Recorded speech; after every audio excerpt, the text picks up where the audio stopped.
Good morning, viewers. It's another blessed day. You're welcome to the Daily Fountain Devotional Summary, a daily devotional guide for a close relationship with God. This is a summary of the Daily Fountain Devotional of the Anglican Communion. This summary is by Hope Eleosi Onekpe. You are welcome. Hello, good day. You're welcome to the Daily Fountain Morning Devotion. This summary intends to bring to us understanding to God's words by the help of the Holy Spirit. Today is Tuesday, April 8, 2025, and the topic for today's devotion is a sickness not unto death.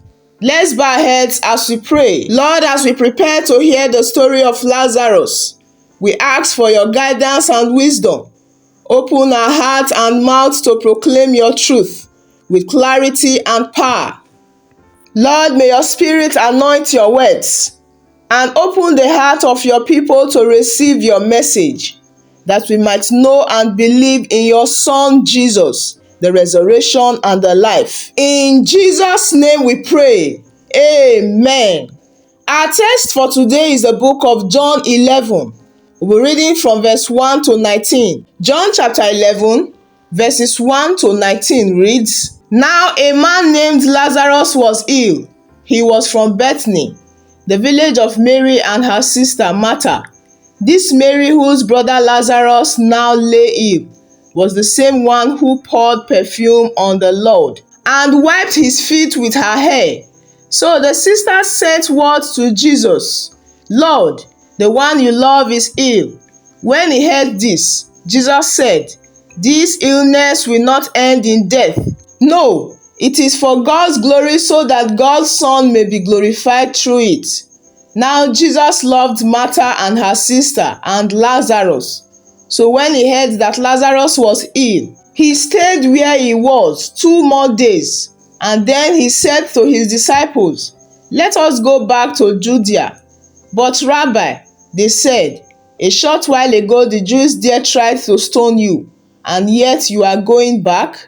Jesus answered, Are there not 12 hours of daylight?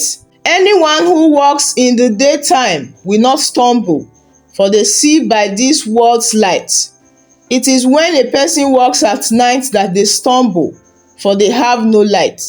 After he had said this, he went on to tell them, Our friend Lazarus has fallen asleep, but I am going there to wake him up. His disciples replied, Lord, if he sleeps, he will get better. Jesus had been speaking of his death, but his disciples thought he meant natural sleep. So then he told them plainly, Lazarus is dead, and for your sake I am glad I was not there, so that you may believe. But let us go to him. Then Thomas, also known as Didymus, said to the rest of the disciples, Let us also go, that we may die with him. On his arrival, Jesus found that Lazarus had already been in the tomb for 4 days. Now Bethany was less than 2 miles from Jerusalem, and many Jews had come to Martha and Mary to comfort them in the loss of their brother. This is the word of God. Thanks be to God. Praise the Lord. Once again, our topic for today's devotion says, a sickness not unto death. Let's see what our today's guide has for us. It says, Lazarus, Mary and Martha were very remarkable siblings, and Jesus loved them. During a visit to their village, Mary anointed Jesus with an expensive oil. Verse 2, chapter 12, verse 3, Matthew chapter 26, verse 7. She also delighted in listening to the word of God. Luke chapter 10, verses 39 to 42. Martha, on the other hand, was very good at service delivery. Luke chapter 10, verses 40 to 41. John chapter 12, verse 2. When Lazarus fell sick, his sisters informed Jesus through a message, but he deliberately spent 2 more days before setting out for Bethany. The reason for this delay was that the sickness was not unto death, but would bring glory to God. Verses 4 and 15. By the time he got there, Lazarus had already been in the tomb for 4 days. As usual, people gathered to comfort the sisters. To them, all hope was lost. When you are sick, pass through difficulty times, or even pass through the valley of the shadow of death, Psalm 23 verse 4. Keep praying and believing God. That delay may not mean denial.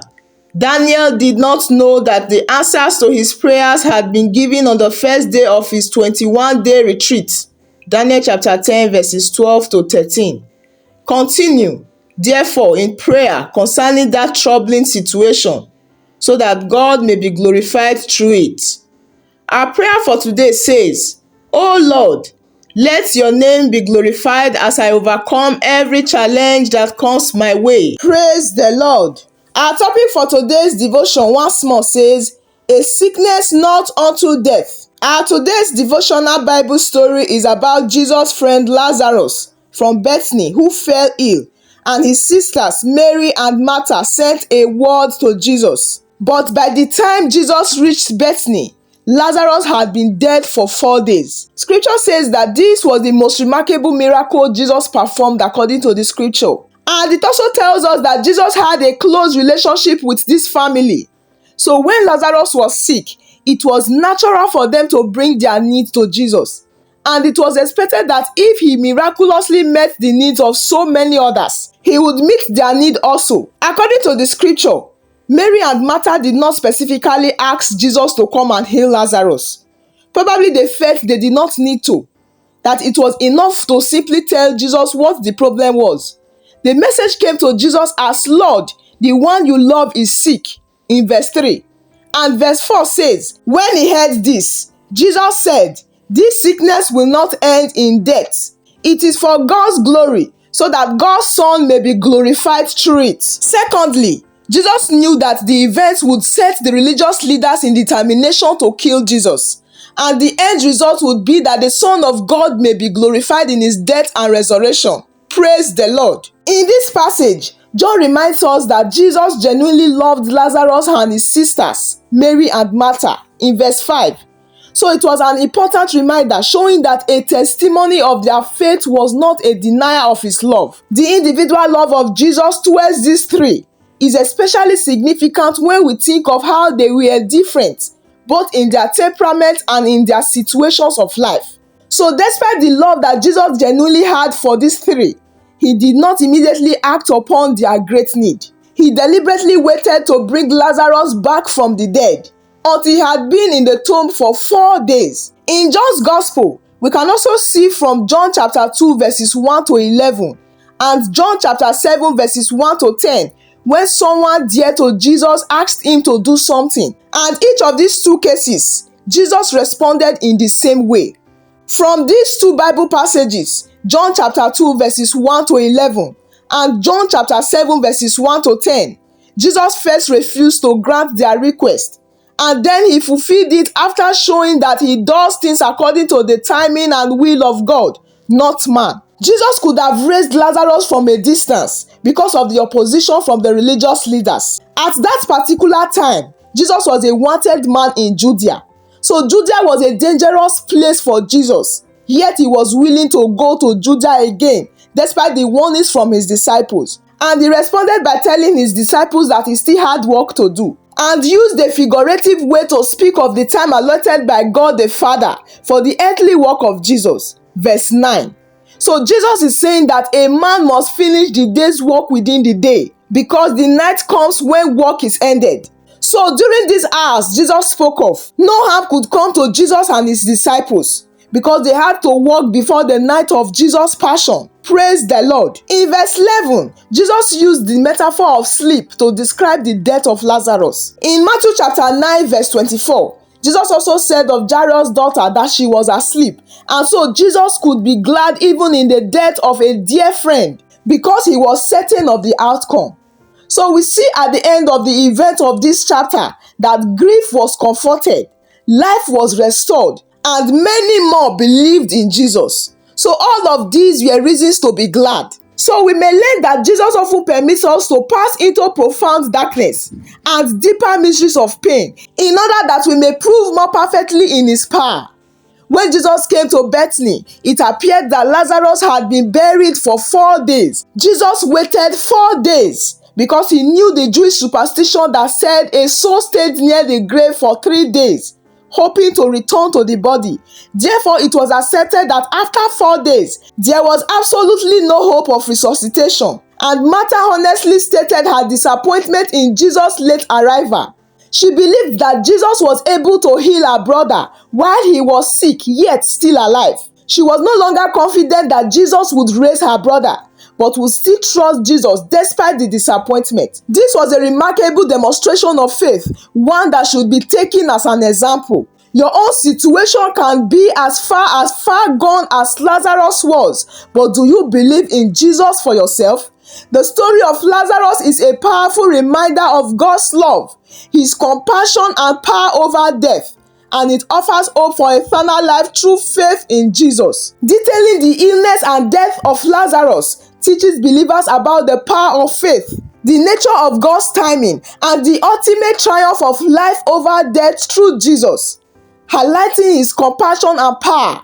This passage suggests that even in times of suffering and loss, God's glory can be revealed, and that these experiences can lead to greater faith and understanding. At this moment, I would like us to bow our heads as we pray for ourselves. Let's pray for the ability to believe in Jesus' power in the face of challenges or losses. Ask God for the strength to trust in God's plan, even when things don't make sense. Right now, pray for the courage to face death with hope and confidence in the resurrection and eternal life offered through Jesus. Right now, begin to thank God for His love and grace. Ask for the ability to see His hand at work in your life, even in difficult times. Right now, pray for healings for those who are sick or suffering, asking that God's power be made manifest in their lives. At this moment, let's pray for the deliverance of our loved ones from sickness, from pain and death, trusting in Jesus' power to overcome them. Lastly, begin to decree good health over your body and mind. Decree that no sickness or disease shall afflict you. Invite God's protective hand to guide you, and let His healing touch restore those who are already suffering, wherever they are. By faith, we decree healing upon them right now. In Jesus' name we pray. Lord, we thank You for the powerful message of faith and hope we've heard today. Lord, help us to trust in Your power in difficult times and challenges. We ask for Your strength to believe in Your promises and to find comfort in the hope of eternal life. Lord, may we be people of faith who are not afraid to face death, but instead are filled with the assurance of Your victory over death. We ask for Your guidance and wisdom as we live out our lives in faith and hope. This we ask in Jesus' most precious name we have prayed. Amen. Praise the Lord. I believe you have been blessed. Thank you for joining us today. Do well to join us tomorrow morning again for another episode of the Daily Fountain Devotion. Also, kindly join our channels on Facebook and TikTok at the Daily Fountain Devotional Summary. Do remember that you are loved greatly. I wish you a blessed and fruitful day. Thank you for joining us today. If you have been blessed and would like to have more of this, consider liking and subscribing. Share with friends and family as well. Join us tomorrow again. God bless you.